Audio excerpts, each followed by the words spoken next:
அத்தியாயம் 18. இருவருமாக சேர்ந்து அவரை எழுப்பும் முயற்சியில் ஈடுபட அவரோ வேறறுந்த மரம் போல கிடந்தார். விஷால் பயந்து போய் அவசரமாக அவரது கன்னத்தை தட்டி, மா எந்திரிங்கம்மா, என்ன ஆச்சு என்று பதறினான். நதியாவோ கீழே ஓடிச் சென்று தண்ணீர் பாட்டிலை எடுத்து வந்து அவர் முகத்தில் தெளித்தாள். அதில் சற்று உடல் அசைய விஷால் அப்படியே மடியில் தூக்கி வைத்து கொண்டு, மா என்னை பாருங்கம்மா, என்ன செய்யுது உங்களுக்கு என்று பேச்சு கொடுத்தான். மெல்ல கண்களை திறந்து மகனை பார்த்தவரின் விழிகளில் தாரை தாரையாக கண்ணீர். அவரது விழிகள் எதிரே நின்றிருந்த நதியாவின் மீது பட்டதும் மகனிடமிருந்து எழுந்து இரு கை கூப்பி, என்ன மன்னிச்சிடுமா, இப்படி ஒரு மகனை பெற்றதற்காக என்று கதறி அழ ஆரம்பித்தார். அவர் அப்படி சொல்லி அழவும் இருவருக்கும் அனைத்தையும் அவர் கேட்டுவிட்டார் என்று புரிந்து அதிர்ந்து போய் நின்றனர். என் வயிற்றில் இப்படி ஒரு விஷமுள்ள நாகம் வளர்ந்துருக்குன்னு நினச்சி என்னையே அழிச்சுக்கணும்னு தோணுதுமா என்றதும் பதறிப்போனவர்கள் மா ஆண்டி என்று கத்திவிட்டனர். எப்படி இந்த மாதிரி ஒரு புத்தி அவனுக்கு வந்ததுன்னு தெரியலையே. ஒரு பெண்ணுடைய வாழ்க்கையை அழிக்கிற அளவுக்கு மோசமானவனா கிருஷ்ணா என்று முகத்தை மூடிக்கொண்டு அழ ஆரம்பித்தார். விஷாலின் கண்களையும் கண்ணீர் நினைக்க அன்னையை தன்னோடு சேர்த்தணைத்து கொண்டவன், மனசை தைரியமாக வச்சுக்கோங்கம்மா, கிருஷ்ணா மோசமானவன் தான், இதில் எந்த மாற்றமும் இல்லை என்று மீண்டும் அவருக்கு உண்மையை உணர்த்தினான்.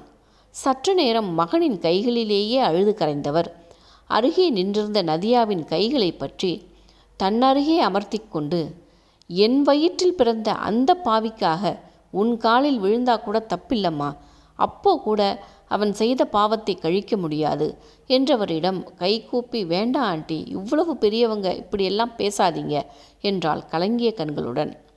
அவளது கரங்களை விடாது பற்றி இருந்தவரின் விழிகள் இருளை சற்று நேரம் வெறித்து பின் மனதில் ஒரு தெளிவுடன் மகனையும் அவளையும் பார்த்து, இந்த விஷயம் எக்காரணம் கொண்டும் நம்ம 3 பேர் தவிர யாருக்குமே தெரியக்கூடாது, அப்பாவுக்கு நெத்திக்கும் கூட என்றார். நதியா திகைத்து போய் அவரை பார்க்க, வேண்டாம்மா, இந்த ரகசியம் நம்மோடவே இருக்கட்டும். நீ விஷாலின் மனைவி, அது மட்டும்தான் உன் மனதில் இருக்கணும். நடந்து போன அசிங்கத்தை எல்லாம் மறந்துரு என்றார் உறுதியாக. அவரின் பேச்சு அவளுக்கு அழுகையை கொடுக்க லேசான விசும்பலுடன் அவரின் தோள் சாய்ந்தாள். அவளது முதுகை வருடி கொடுத்தவர், உனக்கு 1000 கேள்விகள் ஓடிக்கொண்டிருக்கலாம். அவன் இந்த வீட்டு பிள்ளையாக இருக்கும்போது என்னால் எப்படி இங்கே வாழ முடியும்னு தோணலாம். இந்த கேள்விகள் எல்லாம் என் மனசுலேயும் இருக்குமா.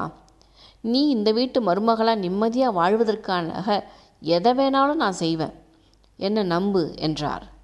அன்னையின் தெளிவையும் அவரின் மனதில் இருந்த உறுதியையும் கண்டவன் இறுக்கி அணைத்து கொண்டு, ஏம்மா, அண்ணன் நல்லவனாக இருந்திருக்க கூடாதா என்று அழுதான். உன்னை வளர்த்த மாதிரி தானடா அவனையும் வளர்த்தேன், இப்படி தறிகெட்டு அலைவான்னு கொஞ்சம் கூட நினைக்கலையே என்றார் கண்ணீருடன். இவன் மட்டும் இல்லைம்மா, அவன் ஆஃபீஸில் வேலை பார்க்குற பெண்ணையும் அவன்தான், அதுதான் போலீஸ் வந்து விசாரிச்சிட்ருக்கு, என்னால் நம்ப முடியலம்மா என்று கதறி விட்டான். எப்போ அத்துமீறி ஒரு பெண் மேலே கை வச்சிருக்கானோ நிச்சயமாக அவன் ஒன்றோடு நிறுத்தி இருக்க மாட்டான். அவன் இந்த வீட்டுக்கு வேண்டாம் விஷால், நீ என்ன பண்ணுவியோ தெரியாது, என் கண்ணில் அவன் படக்கூடாது என்றார் வெறுத்து போன குரலில். அவன் கெஸ்ட் ஹவுஸில் தாம்மா இருக்கான், எப்படியாவது அங்கேயே நிறுத்தி வைக்க பார்க்குறேன். சட்டென்று விழிகள் விரிய, அங்கே வாட்ச்மேன் ராமசாமி இருப்பான்ல, அவனை நாளைக்கு அப்பா ஆஃபீஸ் போனதும் என்னை வந்து பார்க்க சொல்லு என்றார்.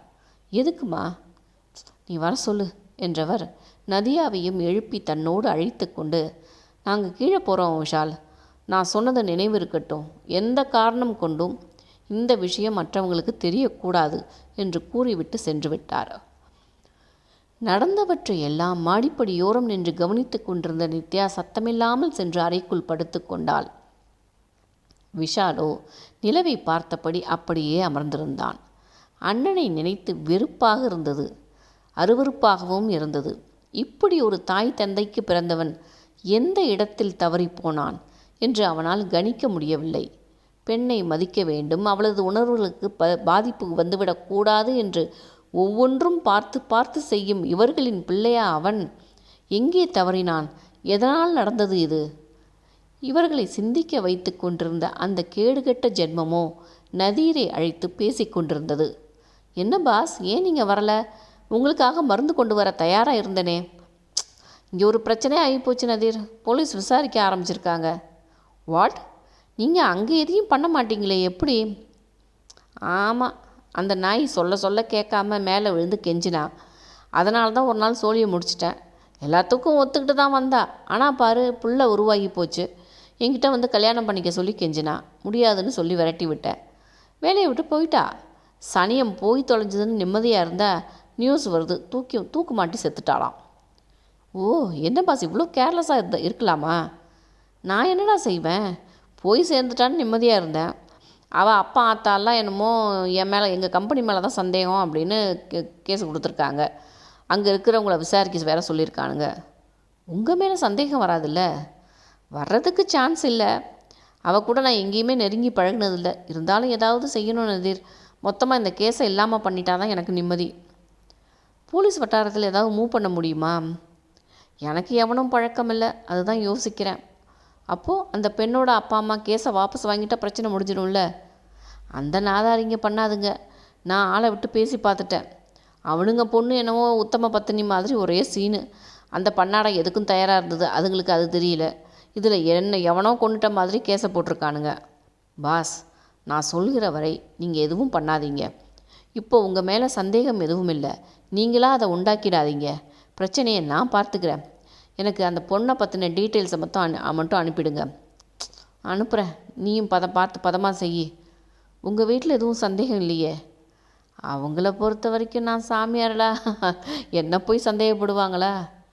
எதுக்கும் நீங்கள் இந்த பிரச்சனை முடிகிற வரை கெஸ்ட் ஹவுஸ்லேயே இருங்க. பார்க்கலாம் என்று கூறி ஃபோனை அணைத்து தூக்கி போட்டான்.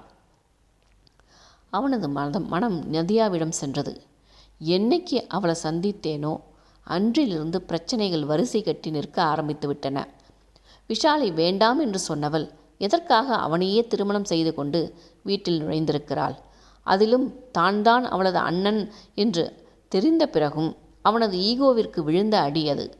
தன்னால் கெடுக்கப்பட்ட பெண்கள் அழுது புரண்டு செல்வதை பார்க்கும்போது மனதில் இனம் புரியாத ஒரு சந்தோஷம் பரவும். அவர்கள் கண்களில் பார்க்கும் அந்த பயமும் கண்ணீரும் அவனுக்கு மருந்து.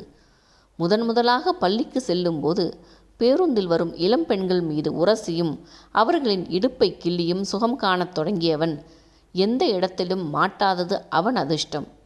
அது பெண்களின் துரதிர்ஷ்டமாக மாறியது. அதிலும் எப்பொழுதும் அமைதியாக வகுப்பில் அமர்ந்திருக்கும் அவன் மீது பெண் பிள்ளைகளுக்கு ஒரு மரியாதையும் ஈர்ப்பும் உண்டானது. அதையே ஆயுதமாக வைத்து கொண்டவன் அவ்வப்போது சிறு சிறு சீண்டல்களில் ஈடுபட்டான். சின்னஞ்சிறிய வயது பெண்களுக்கு அவனால் தனக்கு நேர்ந்திடும் சீண்டல்களை வெளியே சொல்ல பயந்தனர். அதனால் தங்களுக்குள்ளேயே வைத்து புழுங்கிக் கொண்டிருந்தனர். அவனும் தனது வண்டவாளம் எங்கேயும் கசிந்துவிடக்கூடாது என்பதனால் அடிக்கடி தொடராமல் அந்த பெண்கள் மறந்து போகத் தொடங்கிய பின்னர் வேறு பெண்களிடம் சீண்டல்களை தொடங்குவான். இப்படியே பள்ளிக்காலம் முழுவதும் தனது வக்கிர புத்தியை எவரும் அறியாத வண்ணம் கடந்துவிட்டான்.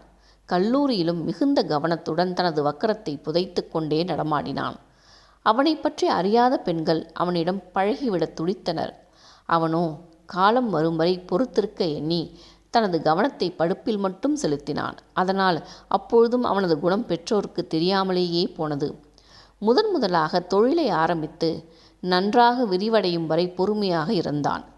அவனது தொழிலை மும்பையில் துவங்கிய போது எதிர்பாராமல் நதீரின் நட்பு கிடைத்தது. அதன் மூலம் அத்தனை காலம் அடங்கியிருந்த வக்கரம் தலை தூக்கத் துவங்கியது. வீட்டின் மூத்த பிள்ளையாக செல்லமாக வளர்ந்தவனுக்கு இணையத்தின் மூலம் அனைத்தும் காண கிடைத்தது. அதனால் 14 வயதிலிருந்து பார்க்கக்கூடாத படங்களை எல்லாம் பார்த்து மனதில் வக்கிரத்தை ஏற்றி வைத்திருந்தான். பெரிய மகன் மீதிருந்த மதிப்பிலும் நம்பிக்கையிலும் அவனை கண்காணிக்காது விட்ட பத்மாவிற்கு தெரியாது அவன் மிருகமாகி வெகுகாலம் ஆனது.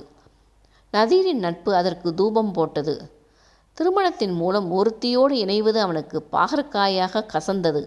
ஒவ்வொரு முறையும் ஒருத்தி என்று தனக்கான விதிமுறையை உண்டாக்கி கொண்டு நதீரின் உதவியுடன் மும்பை செல்லும்போது அதை நிறைவேற்றி கொண்டான். அவனால் கற்பிழந்த பெண்கள் யாரும் உண்மையை வெளியே சொல்ல தயாராக இல்லாத காரணத்தினால் அவனது ஆட்டம் தொடர்ந்து கொண்டிருக்கிறது. சென்னையில் அக்கம் பக்கத்தில் இருந்து ஆஃபீஸ் வரை அவனை கை நீட்டி ஒரு குறை சொல்ல முடியாத வகையில் நல்ல பெயர் வாங்கியிருந்தான். நீலா பிரச்சனை அவனை சற்று எரிச்சல் மூட்டியது. அதே சமயம் நதியாவின் மீது கொலைவெறியே எழுந்தது. மற்ற பெண்களைப் போல அவள் அழுதும் தன்னை பார்த்து மிரண்டும் போக வேண்டும் என்று எதிர்பார்த்தான். ஆனால் அவளோ இத்தனை மிரட்டிய பிறகும் வீட்டை விட்டு செல்லாமல் இருப்பது அவனை ஆக்ரோஷம் கொள்ள வைத்தது. கையில் இருந்த கண்ணாடி கோலையை ஓங்கி கீழே அடித்துவிட்டு தலையை இறுக்கி பிடித்து கொண்டான். அவனுக்குள் இருந்த மிருகம் அவளை டார்ச்சர் செய்ய வேண்டும் என்று தூண்டியது. வீட்டிற்கு சொல்லாமல் எப்படி அதை செய்வது என்று யோசித்தான். அவளது ஃபோன் நம்பரை விஷால் ஃபோனிலிருந்து திருடி வைத்திருந்தான். அதற்கு அடித்து வார்த்தையால் கொல்லுவோம் என்று எண்ணி அழைத்தான். பத்மாவின் அரவணைப்பில் அத்தனை நாள் இருந்த பயம், சோகம் எல்லாம் விலகி போக நன்றாக உறங்கிக் கொண்டிருந்தாள் நதியா. ஃபோன் அடித்ததும் அவள் அருகே படுத்திருந்த பத்மா அவளது உறக்கம் கெடாமல் எடுத்து அணைத்து விட எண்ணினார். ஆனால் திரையில் ஒளிர்ந்த எண்ணெய் பார்த்ததும் முகம் இறுகிப்போக அவசரமாக ஃபோனை கையில் எடுத்துக்கொண்டு அறையை விட்டு வெளியேறினார். தோட்டத்திற்கு சென்று நின்றவர் ஃபோனை ஆன் செய்து ரெக்கார்டிங்கை போட்டுவிட்டு நின்றார். என்னடி ஃபோன் எடுக்க இவ்வளவு நேரம்? என் தம்பியோட என்று ஒரு அன்னை கேட்கக்கூடாதவற்றை எளிதாக பேசினான்.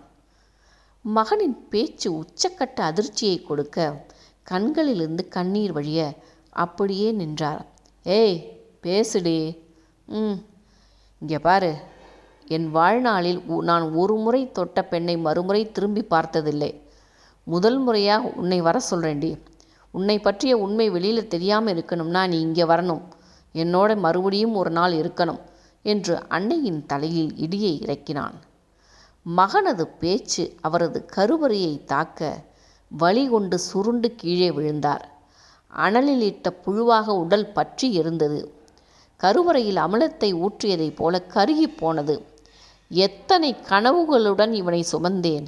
இதற்காகவா 10 மாதம் அத்தனை வலியையும் தாங்கினேன்? இப்படி ஒரு வக்கரத்தையா என் வயிற்றில் சுமந்தேன் என்று கதறி அழ அந்த ஆகாயமும் அந்த தாயின் வேதனையை தாங்க முடியாமல் கண்ணீர் விட்டது.